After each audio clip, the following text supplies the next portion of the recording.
What if I told you that going viral may not be the best thing that's ever happened to your content, and that without a process, it could actually be the demise of your channel? Today's topic is about a cognitive bias called recency bias. We'll cover what it is, 3 of the ways that we see it come up in the creator economy, and how avoiding it can protect you as a creator when it inevitably shows up in your own life. Here's a quick definition of recency bias. Recency bias is the tendency to let recent events disproportionately shape our expectations and decision-making. The easiest way for me to illustrate this is through a story. But before story time, hang in there with me for a second. We have to level set with a quick legal disclaimer. My name is Rustin. I'm a financial advisor who works specifically with content creators.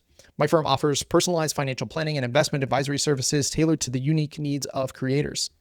This video is for educational purposes only and does not constitute personalized financial, legal, or other professional advice, nor is it a recommendation to buy or sell any securities or an offer of advisory services. No offer may be made without delivery of our Form 80B and related disclosure documents as required by law. Advisory services are offered through my firm, 80% Financial. We're a registered investment advisor, and we work with clients in jurisdictions where we are registered or exempt from registration. For more information about our services, fees, and disclosures, please review our Form 80B at 80percentfinancial.com. And as always, please consult with a qualified professional for advice tailored to your personal situation. All right, on to story time. It's a story about a content creator. Let's call him Alex. Let's say that Alex has been creating content for 2 years. He's been growing slowly but consistently, and he's now generating on average $2,000 a month. Pretty respectable.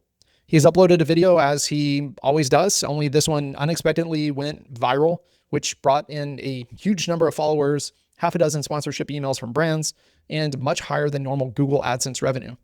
He was, as he should be, really excited. He felt like he was finally getting the breakthrough that he needed. He signed a 3-month sponsorship arrangement with one of the brands for a total of $10,000, which more than doubled his income over that 3 months. Alex believed that this rapid growth would continue. He thought that he figured it out. So he invested in new equipment, he hired an editor, and he quit his job to go all in on his content. Sound familiar? However, after a few months, the views dropped, the sponsor didn't renew the sponsorship deal, and new sponsorship deals slowed. And so income dramatically decreased back to just above the levels that he was previously. And so obviously, at the end of that 3 months, Alex was super stressed and financially underwater because he no longer had his full-time job to go back on. Whew, it's tough. This is a story, but it's not really an uncommon one.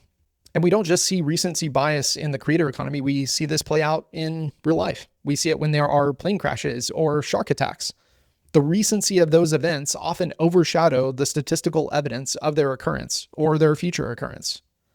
This also shows up in personal finance. When markets are surging and investors feel euphoric as if their investments will just continue to go up forever, this can create a false sense of security, and people FOMO into things and take unnecessary risk. And this can lead them to getting burned during these times. And for creators, as illustrated in Alex's story, this bias can significantly impact the sustainability and growth of their career. I'm sure that you've seen this as well. I've personally seen several creators quit their jobs too early with the anticipation of their channel continuing to grow, only to find themselves in a rough financial situation due to lack of consistent income when the trend ultimately turned. All right, let's explore this a little bit further with a few scenarios. The first scenario is a common one involving income spikes. So suppose a creator suddenly lands a substantial partnership, which boosts their earnings for a couple of months, essentially Alex's situation. Due to recency bias, they might assume that this elevated income will continue indefinitely. This thought process can lead to unrealistic financial commitments, risky investments in the business, or elevated personal spending based on what is only later revealed to be temporary. And to illustrate this further, how many creators have we all seen hit a spurt of virality and suddenly begin posting to Instagram with their new car? Quite a few. I'm not saying that in every case creators do this or that virality will eventually bust, but the caution here is to take a conservative approach to these circumstances versus jumping the gun. The second scenario that I want to highlight is more emotional in nature. If a creator experiences sudden viral success, then recency bias may lead them to believe that this level of success is their new standard. And so then whenever subsequent content doesn't perform equally well, they may feel really discouraged or frustrated, which potentially could harm their creative process and drag their mental health. We see this constantly too. The process that they used to get to this point has been overtaken by an emotional desire for virality. This boom bust cycle of dopamine and money for many creators is so rough. All right, third scenario about recency bias that I want to cover is about trending topics. So if creators find immediate success by jumping on content or a style that's trending, they may overly rely on chasing those trends in the future. This can compromise their authenticity, it can dilute their personal brand, and make them vulnerable whenever the trends shift. Not to mention that as a creator, trend chasing can be far more exhausting than other forms of content production. There are plenty who do it really well, but for many, it's an exhausting cycle. So then how do you, as a creator, avoid recency bias in your own life and your business? Here are a few tips. Tip number one is to regularly evaluate long-term data trends. So whenever I'm speaking with clients, we don't want to base large financial investments or purchases based on short-term circumstances. Generally, we want to see 6 to 12 months of sustained growth before increasing lifestyle or making any big team decisions for the brand. The second tip is to diversify income streams. I've talked about this before. For many creators, sponsorships are like the holy grail of revenue streams, and it's only partially revenue. I think for many creators, it makes them feel valid within the marketplace that a brand would want to put their brand behind content. And then for other creators, sponsors are kind of an icky subject that they'd really rather not entertain, but that's, I think, for another video. The point here is to view revenue as a portfolio. Just like a single stock doesn't create a diversified portfolio, a single revenue stream for creators also poses risk. This is why you should aim to build multiple streams of revenue. That's affiliate relationships, sponsorships, AdSense or meta ad revenue, merchandise, or other physical products that you want to launch.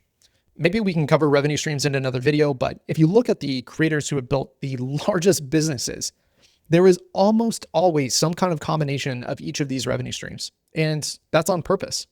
Third tip on the list is to set realistic and flexible expectations. I want to remind you that 80% of financial success stems from the way that we think and feel about money. Content creators don't necessarily fail because they can't make content. They fail because they give up before exhausting all of their options, or they fail to experiment with their content enough. There's a lot of skill involved. There's a great quote that I love, and I'm not sure who to attribute it to, but it goes something like this. When things are going well, they're often not as good as it seems. And inversely, when we're experiencing tough times or circumstances, those circumstances typically aren't as bad as they seem. You know this as well as everybody that developing emotional fortitude as a content creator is necessary in this business. There are countless discouraging days when building a content business. It is rough. And so surround yourself with a team that will support you and give you candid feedback when you're stuck. This was a bit of a digression, but I feel like it's worth mentioning. The last tip on the list is to remain true to your core identity and content strategy rather than chasing immediate but fleeting success. The temptation here is to see something that worked once and you just replicate it to death. I mean, if it continues working, great, keep going, you figured something out. But once it's become apparent that that content strategy is no longer working, it's time to experiment again. View your content strategy and your business as a constant experiment. The same goes with revenue streams. Just because you tried one affiliate deal does not mean that they're all bad or that they won't all work. It could just be the way that you positioned it within your video. So you have to experiment. I truly hope that this video helps equip you to avoid this in your own life and business. It genuinely bums me out to watch creators fall prey to cognitive biases that with the right mentors and team, they could avoid. And I'm extremely empathetic toward it because we're all human. We all feel those same emotions. I'm just as much subject to recency bias as the next person. But understanding it and being aware of the ways that it can show up in our life can help us avoid making those mistakes whenever they do inevitably show up. If you found this video useful, I genuinely appreciate the support and consider subscribing for more guides on financial planning and business management for content creators. Have a great week, and I'll see you all in the next one. Cheers.